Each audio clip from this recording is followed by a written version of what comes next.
ನಮಸ್ಕಾರ ವೀಕ್ಷಕರೇ, ಶ್ರೀ ಪ್ರತ್ಯಂಗಿರಾ ದೇವಿ ಅಭಯಂ ವಿಶೇಷ ಕಾರ್ಯಕ್ರಮಕ್ಕೆ ಸ್ವಾಗತ. ನಾನು ಕಾವ್ಯ.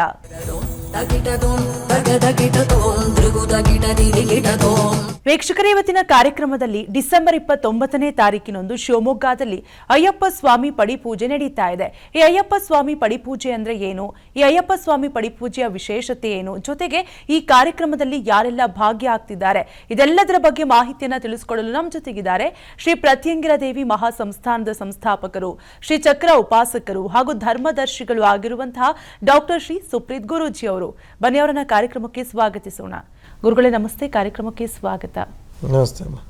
ಎಸ್ ಗುರುಗಳೇ, ಇನ್ನು ಅಯ್ಯಪ್ಪ ಸ್ವಾಮಿ ಪಡಿಪೂಜೆಯನ್ನ ಶಿವಮೊಗ್ಗದಲ್ಲಿ ಹಮ್ಮಿಕೊಂಡಿದ್ದೀರಾ. ಈ ಅಯ್ಯಪ್ಪ ಸ್ವಾಮಿ ಪಡಿಪೂಜೆ ಅಂದ್ರೆ ಏನು, ಇದರ ವಿಶೇಷತೆ ಬಗ್ಗೆ ಮೊದಲು ತಿಳಿಸ್ಕೊಡಿ. ಜಯ ವೃತ್ಯಂಗಿರಾ ದೇವಿ ಎಂಬ ಸಮಸ್ತ ವೀಕ್ಷಕ ಬಾಂಧವರಿಗೆ ಮಹಾವೃತ್ಯಂಗಿರಾ ದೇವಿ ಸನ್ನಿಧಾನಕ್ಕೆ ಸ್ವಾಗತ, ಸುಸ್ವಾಗತ.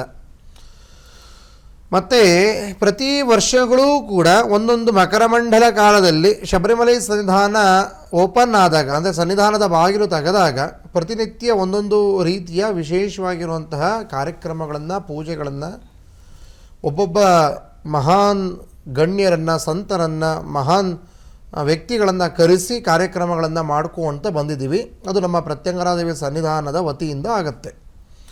ಯಾಕಪ್ಪ ಅಂದರೆ ಭಾಳ ಚಿಕ್ಕ ವಯಸ್ಸಿಂದಲೇ ಅಯ್ಯಪ್ಪ ಸ್ವಾಮಿಯ ಭಕ್ತಿ ಮತ್ತು ಶ್ರದ್ಧೆ ನಮ್ಮಲ್ಲಿ ಇದ್ದು, ಮತ್ತು ಶಬರಿಮಲೈ ತಂತ್ರಿಗಳು ಮತ್ತು ಮೇಲ್ಶಾಂತಿಗಳು ಕರ್ನಾಟಕ ಅಯ್ಯಪ್ಪ ಗುರುಸ್ವಾಮಿ ಅಂತ ನಮಗೆ ಯೋಗದಂಡವನ್ನು ನೀಡಿ ಗುರುಪಟ್ಟವನ್ನು ಮಾಡಿ ಮಂತ್ರದೀಕ್ಷೆಯನ್ನು ಮಾಡಿ ಮತ್ತು ಅಯ್ಯಪ್ಪ ಸ್ವಾಮಿ ಗುರುಸ್ವಾಮಿಯೂ ಆಗಿರೋದ್ರಿಂದ ಆ ಕಾರ್ಯಕ್ರಮವನ್ನು ನಾವು ನಿರಂತರವಾಗಿ ನಡೆಸ್ಕೊಂಡು ಬಂದಿದ್ದೀವಿ. ಇನ್ನೊಂದು ವಿಚಾರ ಏನಪ್ಪ ಅಂದರೆ, ಈಗ ಡಿಸೆಂಬರ್ 29ನೇ ತಾರೀಕು 29th ಡಿಸೆಂಬರು ಭಾಳ ವಿಶೇಷವಾಗಿರುವಂತಹ ಅಯ್ಯಪ್ಪ ಸ್ವಾಮಿಯ ಪಡಿಪೂಜೆ ನಡೀತಾ ಇದೆ, ಶಕ್ತಿ ಪೂಜೆ ನಡೀತಾ ಇದೆ. ನಮ್ಮ ಶಿವಮೊಗ್ಗ ದೈವಜ್ಞ ಕಲ್ಯಾಣ ಮಂದಿರ ಜೈಲ್ ಸರ್ಕಲಲ್ಲಿರುವಂಥ ದೈವಜ್ಞ ಕಲ್ಯಾಣ ಮಂದಿರದಲ್ಲಿ ಈ ಕಾರ್ಯಕ್ರಮವನ್ನು ನಾವು ನಡೆಸ್ತಾ ಇರೋವಂಥದ್ದು. ಇಲ್ಲಿ ವಿಶೇಷ ಏನಪ್ಪ ಅಂದರೆ, ಕೋಟ್ಯಾನುಕೋಟಿ ಅಯ್ಯಪ್ಪ ಭಕ್ತಾದಿಗಳ ಆರಾಧ್ಯ ಗುರುಗಳಾಗಿರುವಂತಹವರು. ಅಂದರೆ ಏನು, ಎಲ್ಲ ಭಕ್ತರು ಕೂಡ ಪ್ರತಿನಿತ್ಯ ಹೇಳುವಂಥ ಹಾಡುಗಳಾಗಿರ್ಬೋದು, ಕೇಳುವಂಥ ಹಾಡುಗಳಾಗಿರ್ಬೋದು, ನೀವು ಭಜನೆಯಲ್ಲಿ ಹೇಳುವಂಥ ಹಾಡುಗಳಾಗಿರ್ಬೋದು, ಇದೆಲ್ಲ ಹಾಡಿರುವಂಥ ಮೂಲ ರಚನಕಾರರು ಅಂದರೆ ಸಂಗೀತ ವಿದ್ವಾನ್ ವೀರಮಣಿ ರಾಜನ್ ಆ ಒಂದು ಗುರುಸ್ವಾಮಿಗಳು ಈ ಕಾರ್ಯಕ್ರಮಕ್ಕೆ ನಮ್ಮ ಆಮಂತ್ರಣದ ಮೇರೆಗೆ ಬಂದು ಈ ಒಂದು ವಿಶೇಷ ಪಡಿಪೂಜೆಯಲ್ಲಿ ಭಾಗಿಯಾಗಿ ಸಂಗೀತ ಕಚೇರಿಯನ್ನು ನಡೆಸ್ತಾ ಇದ್ದಾರೆ. ಅಂದರೆ ಏನು, ಈ ಪಳ್ಳಿಕಟ್ಟು ಶಬರಿಮಲೈಕ್ಕೂ ಅನ್ನೋದು ಹಾಡು ಪ್ರತಿಯೊಬ್ಬ ಭಕ್ತರು ಕೂಡ ಕೇಳಿದರೆ, ಮತ್ತು ನೀವು ಅಯ್ಯಪ್ಪ ಸ್ವಾಮಿಯ ಯಾವುದೇ ಹಾಡುಗಳು ಮತ್ತು ಯೂಟ್ಯೂಬು ಫೇಸ್ಬುಕ್ಕಲ್ಲಿ ತೆಗೆದಾಗ ಫಸ್ಟು ಅವರ ಫೋಟೋ, ಅವರ ಒಂದು ವಿಚಾರಧಾರೆಗಳು, ಅವರು ಹೇಳಿರುವಂಥ ಹಾಡುಗಳು, ಅವರು ಸಂಗೀತ ಗಾಯನ ಮಾಡಿ ರಚನೆ ಮಾಡಿರುವಂತಹ ಹಾಡುಗಳು ಫಸ್ಟು ಪ್ರಥಮವಾಗಿ ಬರುತ್ತೆ. ಪ್ರತಿಯೊಬ್ಬ ಅಯ್ಯಪ್ಪ ಭಕ್ತರಿಗೂ ಕೂಡ ಈ ವೀರಮಣಿ ರಾಜನ್ ಸ್ವಾಮಿಯವರು ಗೊತ್ತಿದ್ದೇ ಇದ್ದಾರೆ. ಅಂದರೆ ಪ್ರತ್ಯಕ್ಷವಾಗಿ ನೋಡಿಲ್ಲ ಅಂದ್ರೂ ಪರೋಕ್ಷವಾಗಿ ಅವರು ಹಾಡಿರುವಂಥ ಹಾಡುಗಳು ಒಂದೆಲ್ಲ ಎರಡಲ್ಲ, ನೂರಾರು ಸಾವಿರಾರು ಹಾಡುಗಳು, ಆ ಹಾಡುಗಳ ಮುಖಾಂತರವಾಗಿ ಸ್ವಾಮಿಯನ್ನೇ ಸಾಕ್ಷಾತ್ಕಾರವನ್ನು ಮಾಡಿದ್ದಾರೆ. ಅದರಲ್ಲೂ ಇವಾಗ ಈ ಡಿಸೆಂಬರ್ ತಿಂಗಳಲ್ಲಿ ಮಕರ ಮಂಡಲ ಮತ್ತು ಜ್ಯೋತಿ ಪೂಜೆ ಇದೆಲ್ಲ ಏನು ನಡೀತಾ ಇದೆ, ಈಗ ಮುಂದೆ ಮಕರ ಜ್ಯೋತಿಯ ಸಂದರ್ಭದಲ್ಲಿ ಈ ಎಲ್ಲ ಅಯ್ಯಪ್ಪ ನಾಮ ಸಂಕೀರ್ತನ ಅತಿ ಹೆಚ್ಚಾಗಿ ನಡೆಯುತ್ತೆ. ಅಂದರೆ ಎಲ್ಲಿ ನೋಡಿದ್ರೂ ಕೂಡ ಅಯ್ಯಪ್ಪ ಸ್ವಾಮಿಯ ಸಂಗೀತ, ಎಲ್ಲಿ ನೋಡಿದ್ರೂ ಅಯ್ಯಪ್ಪ ಸ್ವಾಮಿಯ ಪೂಜೆಗಳು, ಎಲ್ಲಿ ನೋಡಿದ್ರೂ ಮಾಲಾಧಾರಿಗಳು, ಪ್ರತಿಯೊಬ್ಬ ಮಾಲಾಧಾರಿಗಳೂ ಕೂಡ ಅಂದರೆ ಅಯ್ಯಪ್ಪ ಮಾಲೆ ಧಾರಣೆ ಮಾಡಿರುವಂಥವರು ಮತ್ತು ಶಬರಿಮಲೆ ವಿಚಾರ ತಿಳ್ಕೊಂಡಂಥವ್ರು ಅಯ್ಯಪ್ಪ ಭಕ್ತರಿಗೆ ಈ ಪಳ್ಳಿಕಟ್ಟು ಶಬರಿಮಲೆಕ್ಕೂ ಅನ್ನೋ ಹಾಡು ಪ್ರತಿಯೊಬ್ಬರಿಗೂ ಗೊತ್ತಿದೆ. ಯಾಕೆ ಇದೊಂದೇ ಹಾಡನ್ನು ಹೇಳ್ತಾ ಇದ್ದೀನಿ ಅಂದರೆ, ಇದು ಎಷ್ಟೋ ವರ್ಷಗಳಿಂದ ಆ ಅಯ್ಯಪ್ಪ ಭಕ್ತರಲ್ಲಿ ಆಳವಾಗಿ ಬೇರೂರು ಬಿಟ್ಟಿದೆ ಈ ಒಂದು ಹಾಡು. ಮತ್ತು ಅದೇ ರೀತಿ ಹರಿವರಾಸನಂ ಆಗಿರ್ಬೋದು, ಭಗವಾನ್ ಶರಣಂ ಆಗಿರ್ಬೋದು, ಪಡಿ ಹಾಡು ಅಂತ ಹೇಳ್ತೀವಿ ಅದಾಗಿರ್ಬೋದು, ಅದಾದ ಮೇಲೆ ನಾನಾ ರೀತಿಯ ಅವರು ಹಾಡುಗಳನ್ನು ಹಾಡೇಳ 1, 2, 3 ಅಂತ ಹೇಳೋಕ್ಕೆ ಸಾಧ್ಯವೇ ಇಲ್ಲ. ಅವರು ಹಾಡಿರೋದ್ರಲ್ಲಿ ಎಲ್ಲ ಹಾಡುಗಳು ಕೂಡ ಸುಪ್ರಸಿದ್ಧ ಹಾಡುಗಳೇ ಆಗಿದೆ. ಅದು ಕೋಟ್ಯಾನುಕೋಟಿ ಅಯ್ಯಪ್ಪ ಭಕ್ತರ ಮನಸ್ಸಿನಲ್ಲಿ ಸ್ವಾಮಿಯನ್ನು ಸಾಕ್ಷಾತ್ಕರಿಸುವಂಥ ಹಾಡುಗಳಾಗಿದೆ. ಇಂಥ ಒಂದು ಸಂಗೀತ ಕಚೇರಿಯನ್ನು ಪ್ರತ್ಯಕ್ಷವಾಗಿ ನೀವು ಅವರ ಕಂಠದಲ್ಲೇ ಆ ಒಂದು ಹಾಡುಗಳನ್ನು ಕೇಳುವಂಥದ್ದು ಸಂಗೀತ ಕಚೇರಿ ಮುಖಾಂತರವಾಗಿ. ಎಲ್ಲರೂ ಕೂಡ ಮೊಬೈಲ್ಗಳಲ್ಲಿ, ಯೂಟ್ಯೂಬ್ಗಳಲ್ಲಿ, ಇಲ್ಲಾಂದರೆ ಕ್ಯಾಸೆಟ್ ಪ್ಲೇ ಮಾಡಿ ಸ್ಪೀಕರ್ಗಳಲ್ಲೆಲ್ಲ ಕೇಳಿರ್ತಾರೆ. ಪ್ರತ್ಯಕ್ಷವಾಗಿ ಅವರು ದರ್ಶನ ಮಾಡಿ ಆ ಸ್ವಾಮಿಯೇ ಅವರ ಕಂಠದಲ್ಲಿ ನಿಂತು ಆ ಹಾಡನ್ನು ಹೇಳಿಸಿದ್ದಾರೆ. ಯಾಕಂದರೆ ಅಂಥ ಒಂದು ವಿಶೇಷವಾಗಿರುವಂಥ ವೈಬ್ರೇಷನ್ನು ಆ ಹಾಡು ಕೇಳಿದ ತಕ್ಷಣ ಪ್ರತಿಯೊಬ್ಬ ಭಕ್ತರಲ್ಲೂ ಕೂಡ ಆ ಮೈ ರೋಮಾಂಚನಗೊಳ್ಳುತ್ತೆ. ಯಾರು ನಿಜವಾದ ಅಯ್ಯಪ್ಪ ಭಕ್ತರಿದ್ದಾರೆ, ಯಾರು ಆ ಧರ್ಮಶಾಸ್ತ್ರನ ಪ್ರತಿಯೊಂದು ವಿಚಾರಧಾರೆಗಳನ್ನು ಅರ್ಥ ಮಾಡ್ಕೊಂಡಿದ್ದಾರೆ, ಅಂಥವರ ಮೈ ಮತ್ತು ಮನಸ್ಸು ರೋಮಾಂಚನವಾಗತ್ತೆ. ಪಳ್ಳಿಕಟ್ಟು ಶಬರಿಮಲೆಗೂ ಹಾಡು ಕೇಳಿದಾಗ ಆ ಸ್ವಾಮಿಯ ಹಾಡಿನ ಒಂದು ಧ್ವನಿ, ಅಲ್ಲಿರುವಂಥ ವಾದ್ಯಗಳು, ಅಲ್ಲಿ ಬರುವಂಥ ಇನ್ಸ್ಟ್ರೂಮೆಂಟ್ಸು ಪ್ರತಿಯೊಂದು ಯಾವ ರೀತಿ ನಡೆಯುತ್ತೋ ಅದೇ ರೀತಿ ಇನ್ಸ್ಟ್ರೂಮೆಂಟ್ ಸಮೇತ ಅವರೇ ಆ ವಾದ್ಯಗಳ ಸಮೇತವಾಗಿ ಆ ಸಂಗೀತ ಕಚೇರಿಯನ್ನು ಪ್ರತ್ಯಕ್ಷವಾಗಿ ನಡೆಸ್ಕೊಡ್ತಾ ಇದ್ದಾರೆ. ಇದು ಬಹಳ ವಿಶೇಷ. ಅದರ ನಮ್ಮ ಶಿವಮೊಗ್ಗ ನಗರಕ್ಕೆ ಬರ್ತಾ ಇರೋದು ಪ್ರಪ್ರಥಮ ಬಾರಿಗೆ ಅವರು ಅಂತ. ಹೀಗೆ ಈ ಒಂದು ವಿಶೇಷ ಪಡಿಪೂಜೆ ನಡೀತಾ ಇದೆ. ಈ 29th ಡಿಸೆಂಬರಲ್ಲಿ ದೈವಜ್ಞ ಕಲ್ಯಾಣ ಮಂದಿರ ಅಂತ ನೀವು ಎಲ್ಲಿ ಬೇಕಾದರೂ ಹುಡುಕಬಹುದು, ಹೇಗೆ ಬೇಕಾದರೂ ನೀವು ಯಾರಿಗೆ ಕೇಳಿದ್ರು ಶಿವಮೊಗ್ಗದಲ್ಲಿ ಹೇಳ್ತಾರೆ ನಿಮಗೆ. ತುಂಬ ಸಿಟಿ ಮಧ್ಯದಲ್ಲಿದೆ, ತುಂಬ ಜನಗಳಿಗೆ ಹತ್ತಿರವಾಗೋ ರೀತಿ ಇದೆ. ನಗರದ ಮಧ್ಯಭಾಗದಲ್ಲಿ ಇರೋದು, ಹೃದಯ ಭಾಗದಲ್ಲಿ ಇರೋದ್ರಿಂದ ಯಾರಿಗೂ ತೊಂದರೆ ಅನ್ನೋದು ಆಗೋದೇ ಇಲ್ಲ. ಸಾಯಂಕಾಲ 4 ಗಂಟೆಗೆ ನಿಮಗೆ 4 ಗಂಟೆ 5 ಗಂಟೆ ಅಷ್ಟೊತ್ತಿಗೆ ಈ ಒಂದು ಸಂಗೀತ ಕಚೇರಿ ಪಡಿಪೂಜೆ ಶಕ್ತಿ ಪೂಜೆಗೆ ಚಾಲನೆ ನೀಡಲಾಗುತ್ತೆ. ಅವರನ್ನು ಬಹಳ ಆತ್ಮೀಯವಾಗಿ ಸ್ವಾಗತ ಕೋರಿ ಬರಮಾಡಿಕೊಂಡು ಅದೇ ರೀತಿ ಅಯ್ಯಪ್ಪ ಸ್ವಾಮಿ ವಿಗ್ರಹವನ್ನು ಸ್ಥಾಪನೆ ಮಾಡಿ 18 ಮೆಟ್ಟಿನ ಮಂಟಪವನ್ನು ಕಟ್ಟಿ ಅಲ್ಲಿ ಎಲ್ಲ ಮಾಲಾಧಾರಿಗಳ ಜೊತೆಗೆ ಅಯ್ಯಪ್ಪ ಭಕ್ತಾದಿಗಳ ಜೊತೆಯಲ್ಲಿ ಈ ಪೂಜಾನುಷ್ಠಾನಗಳು ಪ್ರಾರಂಭಗೊಳ್ಳುತ್ತೆ. ಇನ್ನು ಪ್ರತಿಯೊಬ್ಬ ಹೆಣ್ಣುಮಕ್ಕಳೂ ಕೂಡ ಶುದ್ಧಾಚರಣೆಯಿಂದ ಈ ಪಡಿಪೂಜೆಯಲ್ಲಿ ಎಲ್ಲರೂ ಕೂಡ ಭಾಗವಹಿಸ್ಬೋದು. ಎಷ್ಟೋ ಜನ ಶಬರಿಮಲೆಗೆ ಹೋಗೋಕ್ಕಾಗ್ತಾ ಇಲ್ಲ, ಸ್ವಾಮಿ ದರ್ಶನ ಮಾಡೋಕ್ಕಾಗ್ತಾ ಇಲ್ಲ. ಸ್ವಾಮಿಯ ಒಂದು ಭಕ್ತಿ ಭಾವದಲ್ಲಿ ನಾವು ಕೂಡ ಅನುಗ್ರಹವನ್ನು ಪಡಿಬೇಕು ಅಂತ ಎಷ್ಟೋ ಜನರ ಮನಸ್ಸಲ್ಲಿದೆ. ಅಂಥವರಿಗೆ ಇದು ಬಹಳನೇ ಅನುಕೂಲವಾಗುತ್ತೆ. ನೀವು ಕೂಡ ಹೆಣ್ಣುಮಕ್ಕಳುಗಳು ಕೂಡ ಬಂದು ಈ ಒಂದು ಶುದ್ಧಾಚರಣೆಯಿಂದ ಪಡಿಪೂಜೆಯಲ್ಲಿ ಭಾಗವಹಿಸ್ಬೋದು. ಅಕಸ್ಮಾತ್ ಶಬರಿಮಲೆಗೆ ಹೋಗಿ ಬಂದುಬಿಟ್ವಿ, ನಾವು ಕೂಡ ಬರ್ಬೋದಾ, ಮಾಲೆ ಹಾಕಿಲ್ಲ, ಇಲ್ಲ ಯಾವತ್ತೂ ಹೋಗಿಲ್ಲ ಅನ್ನೋರು ಕೂಡ ಇಲ್ಲಿ ಬಂದು ಒಂದು ಅನುಗ್ರಹ, ಒಂದು ಆಶೀರ್ವಾದ ಪಡ್ಕೊಂಡು ಹೋಗ್ಬೋದು. ಯಾವುದೇ ರೀತಿಯ ತಾರತಮ್ಯವಿಲ್ಲ, ಜಾತಿ ಮತ ಭೇದ ಭಾವ ಇಲ್ಲ, ಬಡವ ಶ್ರೀಮಂತ ಅನ್ನೋ ಇಲ್ಲ, ಯಾವುದೇ ರೀತಿ ಏಜ್ ಲಿಮಿಟ್ಸ್ ಇಲ್ಲ. ಎಲ್ಲರಿಗೂ ಕೂಡ ಮುಕ್ತವಾಗಿರೋಂಥ ಅವಕಾಶ ಇದೆ. ಮತ್ತು ಪೂಜೆಯಲ್ಲಿ ಭಾಗವಹಿಸಬೇಕಂದ್ರೆ ಹಣ ಪಾವತಿ ಮಾಡಬೇಕಂತಿದೆ. ಯಾವುದೇ ಹಣ ಪಾವತಿ ಮಾಡುವಂಥ ಅವಶ್ಯಕತೆ ಇಲ್ಲ. ಮತ್ತು ಯಾವುದೇ ರಸೀದಿ ಪಡಿಬೇಕಾ ಅಂತ ಕೇಳ್ತಾರೆ. ಯಾವುದೇ ರಸೀದಿ ಪಡೆಯುವಂಥದ್ದು, ಹಣ ವೆಚ್ಚ ಮಾಡುವಂಥದ್ದಿಲ್ಲ. ಪರಿಪೂರ್ಣವಾಗಿ ಉಚಿತವಾಗಿ ಇರುವಂಥ ಕಾರ್ಯಕ್ರಮ ಇದು. ಏಕೆಂದರೆ ಎಷ್ಟೋ ಕಡೆ ಟಿಕೆಟ್ ತೊಗೊಬೇಕಾ ಇಲ್ಲ ರಸೀದಿ ತೊಗೊಬೇಕಂದ್ರೆ ಕೇಳ್ತಾರೆ. ಆ ಥರ ಯಾವುದೇ ರೀತಿ ಸಂದರ್ಭದಿಲ್ಲ. ಇದು ಮಹಾಮೃತ್ಯುಂಜಯಾದೇವಿ ಸನ್ನಿಧಾನ ಶಿವಮೊಗ್ಗದ ಸಂಯುಕ್ತ ಆಶ್ರಯದಲ್ಲಿ ಈ ಕಾರ್ಯಕ್ರಮ ನಡೀತಾ ಇದೆ. ಯಾವುದೇ ರೀತಿ ಹಣಕಾಸಿನ ವಿಚಾರಗಳು ಇಲ್ಲವೇ ಇಲ್ಲ. ಸಂಪೂರ್ಣ ಉಚಿತ ಕಾರ್ಯಕ್ರಮ. ಎಲ್ಲರೂ ಕೂಡ ಬಂದು ಆ ಒಂದು ಕಾರ್ಯಕ್ರಮದಲ್ಲಿ ಭಾಗಿಯಾಗಿ ಆ ಸಂಗೀತವನ್ನು ಕೇಳಿ ಆ ಸ್ವಾಮಿ ಪಡಿಪೂಜೆಯ ಮುಖಾಂತರವಾಗಿ ಆಶೀರ್ವಾದವನ್ನು ಪಡೆಯುವಂಥದ್ದು. ಇನ್ನೂ ಏನಪ್ಪ ಅನ್ನೋ ವಿಚಾರಕ್ಕೆ ಶಿವಮೊಗ್ಗದ ಅಕ್ಕಪಕ್ಕದಲ್ಲಿದ್ದಂಥವ್ರು ಇಲ್ಲ ದೂರದ ಊರಲ್ಲಿರುವಂಥವ್ರು, ಯಾವುದೇ ಭಾಗದಲ್ಲಿ ಅಯ್ಯಪ್ಪ ಭಕ್ತರಾಗಿರಲಿ, ನೀವು ಈ ಒಂದು ಮಕರ ಮಂಡಲ ಕಾಲದಲ್ಲಿ ನಡೀತಾ ಇರುವಂತಹ ಇಂಥ ಒಂದು ಮಹಾನ್ ಚೇತನ, ಇಂಥ ಒಂದು ಮಹಾನ್ ಶಕ್ತಿ, ಅವರ ನಾಲಿಗೆಯಲ್ಲೇ ಆ ಒಂದು ಶಕ್ತಿ ಇದೆ. ಸ್ವಾಮಿಯ ನಾಮವನ್ನು ಹೇಳ್ತಾ ಇದ್ದಾರೆ. ಕೋಟ್ಯಾನು ಕೋಟಿ ಜನರಿಗೆ ಪ್ರಿಯವಾಗಿದೆ. ಎಲ್ಲದಕ್ಕಿಂತ ಜಾಸ್ತಿ ಶಬರಿಮಲೆ ಸನ್ನಿಧಾನದಲ್ಲಿ ಕೂತಿರುವಂಥ ಅಯ್ಯಪ್ಪನೇ ಅವರ ಹಾಡಿಗೆ ಭಕ್ತನಾಗಿದ್ದಾನೆ. ಅಂದರೆ ಅಯ್ಯಪ್ಪನಿಗೆ ಬಹಳ ಪ್ರೀತಿಯಾಗಿರುವಂಥ ಹಾಡೋದು, ಅವರ ಕಂಠದಿಂದ ಬಂದಿರೋದು. ಪ್ರತ್ಯಕ್ಷವಾಗಿ ಕೇಳಿ ಅವರ ಆಶೀರ್ವಾದ ನೀವು ಪಡೆಯೋದ್ರಿಂದ ನಿಮಗೆ ಕೂಡ ಅದು ಒಳ್ಳೆಯದಾಗತ್ತೆ. ಅದಕ್ಕೋಸ್ಕರವಾಗಿ ಎಲ್ಲರೂ ಕೂಡ ಭಾಗವಹಿಸೋದಕ್ಕೆ ನಿಮಗೆ ಈ ಮುಖಾಂತರವಾಗಿ ಕೋರ್ತಾ ಇನ್ನಷ್ಟು ವಿಚಾರಗಳು ಮುಂದೆ ತಿಳಿಸ್ತಾ ಹೋಗ್ತೀನಿ. ಎಸ್ ಗುರುಗಳು, ಒಬ್ರು ಕಾಲರ್ ರೆಡಿ ಇದ್ದಾರೆ, ಮಾತನಾಡಿಸ್ಬಿಡೋಣ. ಮೇಘರಾಜ್ ಅಂತ ಹೇಳಿ ಕರೆ ಮಾಡಿದ್ದಾರೆ. ನಮಸ್ತೆ. ನಮಸ್ತೆ ಮೇಡಮ್. ಮಾತನಾಡಿ ಗುರುಗಳಿದ್ದಾರೆ. ನಿಮ್ಮ ಪ್ರಶ್ನೆ ಏನಿದೆ, ನಿಮ್ಮ ಸಮಸ್ಯೆ ಏನಿದೆ ತಿಳಿಸಿ. ನಮಸ್ಕಾರ ಗುರುಗಳೇ. ನಮಸ್ತೆ, ಹೇಳಿ ಮೇಘರಾಜ್ ಅವರೇ. ಗುರುಗಳೇ, ನನ್ನ ಹೆಸರು ಮೇಘರಾಜ್ ಅಂತ ಬೆಳಗಾವಿಯಿಂದ ಮಾತಾಡೋದು. ಗುರುಗಳೇ, ನಾನು ನಮ್ಮದವರು, ನನ್ನ ಫ್ರೆಂಡ್ಸ್ ಅವ್ರು ಎಲ್ಲರೂ ನನ್ನಿಂದ ದೂರ ಆಗ್ತಾನೆ ಇದ್ದಾರೆ. ಬಂಧುಗಳಾಗ ಏನ್ ಅನ್ನೋದು ಗೊತ್ತಾಗ್ತಾ ಇಲ್ಲ ಜೀವನದಲ್ಲಿ. ಏನು ಉದ್ಯೋಗ ಮಾಡಿದಿರೋದವು? ಗುರುಗಳೇ, ವ್ಯವಸಾಯ ಮಾಡ್ತಾ ಇದ್ದೇವೆ. ಓಕೆ, ಎಷ್ಟು ವಯಸ್ಸು ನಿಮಗೆ? ಗುರುಗಳೇ, ಇವಾಗ 35 ನಡೀತಾ ಇದೆ. ಅದೇ ದೂರ ಆಗ್ತಾರಂದ್ರೆ ನಿಮಗೆ ಜಗಳ ಕಿರಿಕಿರಿ ಮಾಡ್ಕೊಂಡು ದೂರ ಆಗ್ಬಿಡ್ತಾರೆ. ಹೌದು ಗುರುಗಳೇ. ದೂರ ಆಗಿ ಶತ್ರು ಆಗ್ತಾರೆ. ಹೌದು ಗುರುಗಳು. ಇವಾಗ ನೋಡಿ, ನನ್ನ ಫ್ರೆಂಡ್ ಮಿಸ್ಸಸ್, ನನ್ನ ತಂಗಿ, ನನಗೆ ಒಡ ಹುಟ್ಟಿದವ್ರು ಯಾರು ಇಲ್ಲ ಗುರುಗಳೇ, ಹೆಣ್ಣು ಮಕ್ಕಳು. ನಾನು ತಂಗಿ ಅಂತ ಎಷ್ಟೋ ತುಂಬಾ ಪ್ರೀತಿಸಿ ಇದು ಮಾಡ್ತಾ ಇದ್ದೆ. ಮೊನ್ನೆ ಯಾವ್ದೋ ಒಂದು ಕಾರಣಕ್ಕೆ ಜಗಳ ಮಾಡ್ಕೊಂಡು ಇದಾಯ್ತು ಗುರುಗಳೇ. ಅವಳು ಒಳ್ಳೊಳ್ಳೆ ಕೆಟ್ಟವಳು ಅಂತ ಅಲ್ಲ, ಬಟ್ ಪರಿಸ್ಥಿತಿ ಇಬ್ಬರದು ಸರಿ ಹೋಗ್ತಾ ಇಲ್ಲ ಗುರುಗಳೇ. ಏನಾಗ್ತೈತೆ ಅನ್ನೋದು ಗೊತ್ತಾಗ್ತಾ ಇಲ್ಲ ಜೀವನದಲ್ಲಿ. ನೋಡಿ, ಈ ಥರ ಒಂದು ಜಗಳಗಳು ಮಾಡಿಕೊಂಡು ಮನಸ್ಸಿಗೆ ಘಾಸಿ, ಆತಂಕ, ದೂರ ಆಗೋದು, ಮನಸ್ಸಿಗೆ ನೋವು ಉಂಟು ಮಾಡೋದೆಲ್ಲ ಇದೆ. ಶತ್ರುಗಳು ಜೊತೆಗಿದ್ದಂಥವರೇ ಶತ್ರುಗಳಾಗಿ ದೂರವಾಗ್ತಾರೆ. ಅವ್ರ ಜೊತೆ ಜಗಳ ಆಗೋಗುತ್ತೆ. ಇದೆಲ್ಲ ಭಾಳ ಸಣ್ಣ ವಿಚಾರ ಅಂದರೆ ಭಾಳ ಮನಸ್ಸಿಗೆ ಘಾಸಿಗೆ ಡಿಪ್ರೆಷನ್ಗೆ ಹೋದವರು ಎಷ್ಟೋ ಜನ ಇದ್ದಾರೆ. ಇಂಥದಕ್ಕೆಲ್ಲ ಪರಿಹಾರಕ್ಕೆ ಶರಬೇಶ್ವರ ಪ್ರಾರ್ಥನೆ ಮಾಡ್ಕೊಳ್ಳಿ. ಓಂ ಶಾಳುವೇಷಾಯ ವಿದ್ಮಹೇ ಪಕ್ಷಿರಾಜಾಯ ಧೀಮಹಿ ತನ್ನೋ ಶರಭ ಪ್ರಚೋದಯಾತ್. ಓಂ ಶಾಳುವೇಷಾಯ ವಿದ್ಮಹೇ ಪಕ್ಷಿರಾಜಾಯ ಧೀಮಹಿ ತನ್ನೋ ಶರಭ ಪ್ರಚೋದಯಾತ್. ಈ ಮಂತ್ರವನ್ನು ಜಪ ಮಾಡ್ತಾ ಬನ್ನಿ. ಅಕಸ್ಮಾತ್ ನಿಮಗೇನು ಜೊತೆಲಿದ್ದಂಥವರೇ ದೂರವಾಗಲಿ ಅಂತ ಏನು ಒಂದು ಘಟನೆ ನಡೀತಾ ಇದೆ, ಆ ಒಂದು ಡ್ಯಾಮೇಜ್ ಕಂಟ್ರೋಲ್ ಆಗುತ್ತೆ ಮತ್ತು ನಿಮ್ಮ ಮನಸ್ಸಿಗೆ ಧೈರ್ಯ ಮತ್ತು ಸ್ಥೈರ್ಯ ಬರುತ್ತೆ. ಈ ಡಿಪ್ರೆಷನಿಗೆ ಹೋಗೋದು ತಪ್ಪತ್ತೆ, ಮುಂದೆ ಒಳ್ಳೆಯದಾಗೋದಕ್ಕೆ ದಾರಿ ಆಗುತ್ತೆ. ಮತ್ತು ಇದು ಭಾಳ ಸಣ್ಣ ವಿಚಾರ ಆದ್ರೂ ಕೇಳೋದಕ್ಕೆ ಅದು ಭಾಳ ದೊಡ್ಡದಾಗಿ ಪರಿಣಾಮ ಕೊಡುತ್ತೆ. ಜೊತೆಗಿದ್ದವರೆಲ್ಲ ಶತ್ರುಗಳಾಗ್ತಾರೆ. ಯಾರೋ ಭಾಳ ವರ್ಷಗಳಿಂದ ಸ್ನೇಹಿತರಾಗಿದ್ದೀವಿ, ಭಾಳ ಅರ್ಥ ಮಾಡಿಕೊಂಡು ಜೊತೆಗೆ ಇದ್ದವರು ಒಂದು ದಿನ ಅವರು ನಮ್ಮಿಂದ ಅಗಲಿದ್ದಾರೆ, ದೂರ ಆಗಿದ್ದಾರೆ, ಮಾತಾಡ್ತಾ ಇಲ್ಲ ಅಂದಾಗ ಭಾಳ ಮನಸ್ಸಿಗೆ ಬೇಜಾರಾಗುತ್ತೆ. ಕ್ಷುಲ್ಲಕ ಕಾರಣಕ್ಕೆ ಯಾಕೆ ಈ ಥರ ಎಲ್ಲ ಆಗುತ್ತೆ ಅನ್ನೋದನ್ನು ಮುಂದೊಂದಿನ ಕಾರ್ಯಕ್ರಮ ಮಾಡಿ ಹೇಳುವಂಥ ಪ್ರಯತ್ನವನ್ನು ಮಾಡ್ತೀನಿ. ಈ ಒಂದು ವಿಚಾರ ಏನು ಹೇಳಿ ಪಾಲಿಸಿ. ಒಳ್ಳೆಯದಾಗಲಿ ಮೇಘರಾಜ್ ಅವರೇ. ಧನ್ಯವಾದಗಳು ಮೇಘರಾಜ್ ಅವರೇ ಕರೆ ಮಾಡಿದ್ದಕ್ಕಾಗಿ. ಎಸ್ ಗುರುಜಿ, ಈಗಾಗಲೇ ಮಾತನಾಡ್ತಾ ಇದ್ರಿ ಅಯ್ಯಪ್ಪ ಸ್ವಾಮಿ ಪಡಿಪೂಜೆ ಬಗ್ಗೆ ಬಹಳಷ್ಟು ವಿಚಾರವನ್ನು ಕೂಡ ಈಗ ತಿಳಿಸ್ಕೊಟ್ರಿ. ಇನ್ನು ಅವತ್ತಿನ ದಿನ ಡಿಸೆಂಬರ್ 29ನೇ ತಾರೀಕಿನಂದು ಯಾವೆಲ್ಲ ರೀತಿ ಪೂಜೆ ಪುನಸ್ಕಾರಗಳು ನಡೆಯುತ್ತೆ? ವಿಶೇಷ ಅಂದರೆ ಅಂಥ ಒಂದು ಮಹಾನ್ ವ್ಯಕ್ತಿ ಅಂತ ನಾನು ಹೇಳ್ತಾ ಇದ್ದೀನಿ.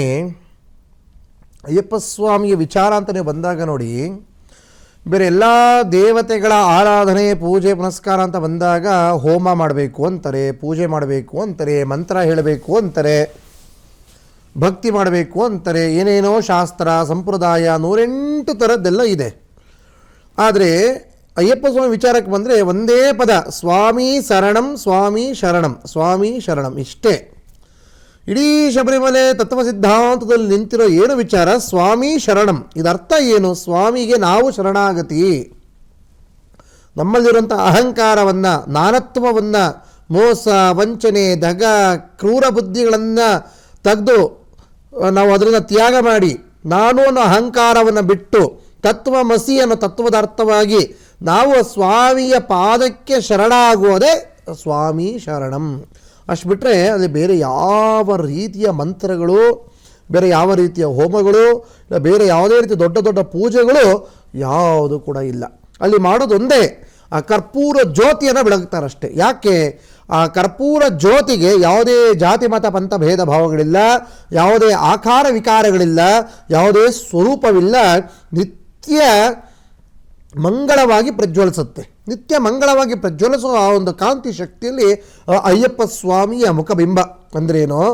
ಈ ಯಾವ ರೀತಿಯ ಜಾತಿ ಮತಕ್ಕೂ ಸೀಮಿತವಲ್ಲದೆ, ಯಾವ ಆಕಾರ ವಿಕಾರಗಳು ಇಲ್ಲದೆ, ನಿರಾಕಾರ ಪರಬ್ರಹ್ಮ ಸ್ವರೂಪನಾಗಿ ನಿಮ್ಮ ಆತ್ಮದಲ್ಲೇ ನಾನು ಜ್ಯೋತಿ ರೂಪನಾಗಿ ಬೆಳಗುತ್ತಾ ಇದ್ದೀನಿ ಅನ್ನುವ ಒಂದು ತತ್ವಮಸಿ ತತ್ವವೇ ಆ ಒಂದು ಕರ್ಪೂರ ಜ್ಯೋತಿನ ಬೆಳಗುವಂಥದ್ದು. ಆ ಕರ್ಪೂರ ಜ್ಯೋತಿಯ ಬೆಳಕಲ್ಲಿಯೇ ಆ ಸ್ವಾಮಿಯ ರೂಪವನ್ನು ಕಾಣುವಂಥದ್ದು. ಅದೇ ಆ ಮಕರ ಜ್ಯೋತಿ ಸ್ವರೂಪನಾಗಿ ಸ್ವಾಮಿ ದರ್ಶನವನ್ನು ಕೊಡುವಂಥದ್ದು. ಇಂಥ ಒಂದು ವಿಶೇಷ ಏನಪ್ಪ ಅಂದರೆ, ಅವನು ಬಡವನಾಗಿರಲಿ, ಶ್ರೀಮಂತನಾಗಿರಲಿ, ವಿದ್ಯಾವಂತನಾಗಿರಲಿ, ಏನೇ ಆಗಿರಲಿ, ಅವನು ಎಂಥ ಕ್ರೂರಿಯೇ ಆಗಿರಲಿ, ಅಯ್ಯಪ್ಪ ಮಾಲಾ ಧಾರಣೆ ಮಾಡಿದಾರಂದರೆ ಎಂಥವನು ಆದರೂ ಕೂಡ ನನಗೆ ತಲೆಬಾಗಬೇಕು. ಅವನು ಶ್ರೀಮಂತನಾದರೂ ಕೂಡ ಆ ಬಡ ವ್ಯಕ್ತಿಗಳಿಗೂ ಕಾಲಿಗೂ ಬೀಳಬೇಕು, ಅವನ ನಮಸ್ಕಾರವು ಅವನಿಗೆ ಮಾಡಬೇಕು. ಯಾಕೆ? ಆ ಕೊರಳಲ್ಲಿ ಅಯ್ಯಪ್ಪ ಮಾಲೆ ಇದೆ ಅಂದರೆ ಅವರಲ್ಲಿ ಸ್ವಾಮಿ ಇದ್ದಾನೆ ಅನ್ನೋ ಒಂದು ಬಲಿಷ್ಠವಾದ ನಂಬಿಕೆ ಎಲ್ಲರಲ್ಲೂ ಇದೆ. ಅಂಥ ಒಂದು ತತ್ವಮಸಿ ತತ್ವ ಭಾಳ ದೊಡ್ಡದ್ದು.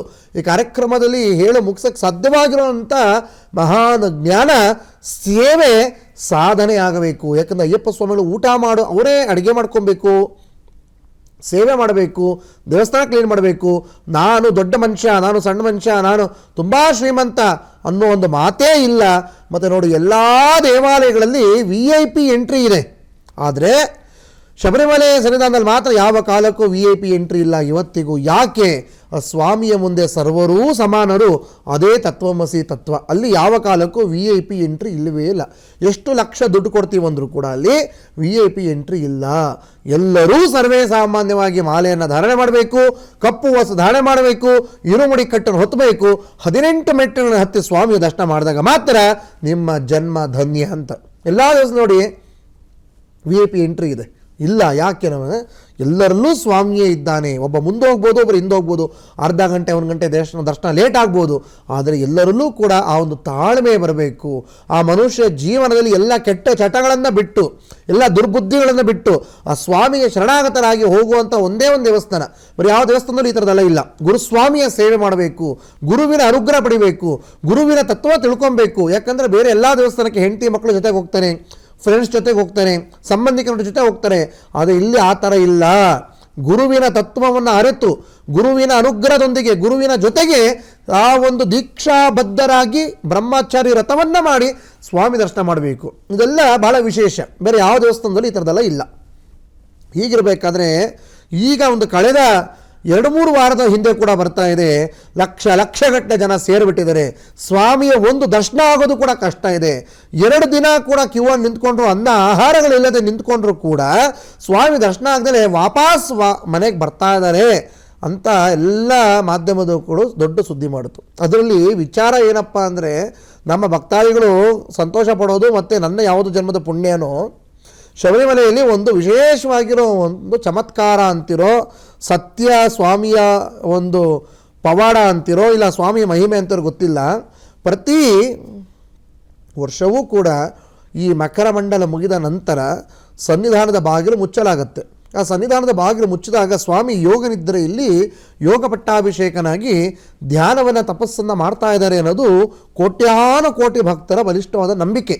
ಹಾಗಿದ್ದಾಗ ಸ್ವಾಮಿಗೆ ಆ ಯೋಗ ಪೇಟವನ್ನು ಕಟ್ಟುತ್ತಾರೆ. ಏನು ಹೇಳಿ, ಗರ್ಭಗುಡಿಯಲ್ಲಿ ಮೂಲ ವಿಗ್ರಹ ಏನಿದೆ ಅದಕ್ಕೆ ಯೋಗ ಪೇಟವನ್ನು ಕಟ್ಟಿ, ಕೈಯಲ್ಲಿ ಯೋಗ ದಂಡವನ್ನು ಇಟ್ಟು ಸಂಪೂರ್ಣ ಭಸ್ಮದಲ್ಲಿ ಸ್ವಾಮಿಯನ್ನು ಮುಚ್ಚುತ್ತಾರೆ. ಸಂಪೂರ್ಣ ಭಸ್ಮದಲ್ಲಿ ಮುಚ್ಚಿ ಯೋಗ ಪೇಟವನ್ನು ಕಟ್ಟಿ ಆ ಒಂದು ಚಿನ್ಮುದ್ರಾಸನಾಗಿ ಯೋಗ ಪಟ್ಟದಲ್ಲಿ ಕೂತಿರುವಂಥ ಸ್ವಾಮಿ ಈ ಕಲಿಯುಗ ವರದನಾಗಿ, ಕಾನನ ವಾಸನಾಗಿ, ಅನಾಥ ರಕ್ಷಕನಾಗಿ, ಆ ಒಂದು ಕರ್ಪೂರ ಜ್ಯೋತಿ ಪರಿಮಳ ಪ್ರಿಯನಾಗಿ 18ಆಂ ಪಡಿ ಮೇಲೆ ಕೂತಿರುವಂಥ ಅಯ್ಯಪ್ಪ ಚಿನ್ಮುದ್ರಾಸನಾಗಿ ತಪಸ್ಸು ಮಾಡ್ತಾ ಇದ್ದಾರೆ ಅಂತ. ಹಾಗಿದ್ದಾಗ ಈ ಒಂದು ಎಡಭಾಗದಲ್ಲಿ ಆ ಯೋಗ ದಂಡವನ್ನು ಇಟ್ಟು ಭಸ್ಮದಲ್ಲಿ ಮುಚ್ಚುತ್ತಾರೆ. ಅದನ್ನು ಎಷ್ಟೋ ಆ ಒಂದು ಅವರ ಆಚಾರ ಅನುಷ್ಠಾನ ದಿನಗಳ ಮುಗಿದ ಮೇಲೆ, ಇಷ್ಟು ಸಮಯ ಮುಗಿದ ಮೇಲೆ ಆ ದೇವಸ್ಥಾನದ ಬಾಗಿಲು ಮತ್ತೆ ತೆರೆಯುತ್ತೆ. ಅಲ್ಲಿ ತನಕ ಯಾರೂ ಕೂಡ ದೇವಸ್ಥಾನವನ್ನು ಓಪನ್ ಮಾಡೋ ಹೋಗಿಲ್ಲ, ಯಾರೂ ಗರ್ಭಗುಡಿ ಪ್ರವೇಶ ಮಾಡೋ ಹೋಗಿಲ್ಲ. ಹಾಗಿದ್ದ ಸಂದರ್ಭದಲ್ಲಿ ಆ ಎಡಭಾಗದಲ್ಲಿಟ್ಟಿರುವಂಥ ಯೋಗದಂಡ ಸ್ವಾಮಿಯ ಬಲಗೈಯಲ್ಲಿ ಬಂದು ಕೂತಿರುತ್ತೆ. ಇದು ಪ್ರತ್ಯಕ್ಷವಾಗಿ ಎಲ್ಲರೂ ನೋಡ್ಬೋದು.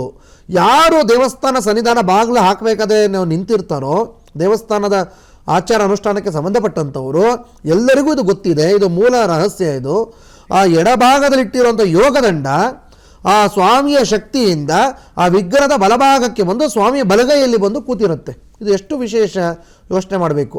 ಆ ಒಂದು ಯೋಗದಂಡವನ್ನು ಆ ಶಬರಿಮಲೆ ತಂತ್ರಿಗಳು ನನಗೆ ಕೊಟ್ಟು ಒಂದು ಆಶೀರ್ವಾದ ಮಾಡಿ ಗುರುಪಟ್ಟ ಮಾಡಿದರೆ ಇದು ಎಷ್ಟು ಜನ್ಮದ ಪುಣ್ಯ.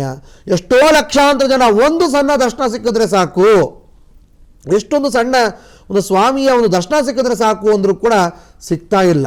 ಅಂಥದ್ರಲ್ಲಿ ಸ್ವಾಮಿಯ ಕೈಯಲ್ಲಿರುವಂಥ ಯೋಗದಂಡವೇ ನನಗೆ ಕೊಟ್ಟು, ಸ್ವಾಮಿಗೆ ಕಟ್ಟಿರುವಂಥ ಯೋಗ ಪೇಟ, ಸ್ವಾಮಿಗೆ ಧರಿಸಿರುವಂತಹ ಮಾಲೆಗಳು, ಸ್ವಾಮಿಗೆ ಧರಿಸಿರುವಂಥ ರುದ್ರಾಕ್ಷಿ ಮಾಲೆಗಳು ಎಲ್ಲದೂ ಕೂಡ ನನಗೆ ಪ್ರತಿಯೊಂದು ಕೊಟ್ಟು ಆಶೀರ್ವಾದ ಮಾಡಿ ಅಲ್ಲಿಂದ ನನಗೆ ಶುಭ ಹಾರೈಸಿ ಕಳಿಸ್ತಾ ಇರ್ತಾರೆ. ಇವತ್ತಿಗೂ 2023 ಏನು ನಡೀತಾ ಇದೆ ಈಗ, ಈ ಸಂದರ್ಭದಲ್ಲಿ 7 ಸತಿ ಶಬರಿಮಲೆಗೆ ನಾನು ಹೋಗಿ ದರ್ಶನ ಮಾಡ್ಕೊಂಡು ಬಂದಿರೋದು. 7 ಸತಿ ಆಯಿತಾ. ಎಲ್ಲರೂ ವರ್ಷದಲ್ಲಿ 1 ಸತಿ ಹೋಗಿ ಒಂದು ದರ್ಶನ ಮಾಡೋದು ಕಷ್ಟ ಇದೆ. ಸ್ವಾಮಿ ನಮ್ಮನ್ನು ಕರೆಸ್ಕೊಂಡು ನಮ್ಮ ಕರ್ಮವನ್ನು ಕಳೀತಾ ಇದ್ದಾನೆ.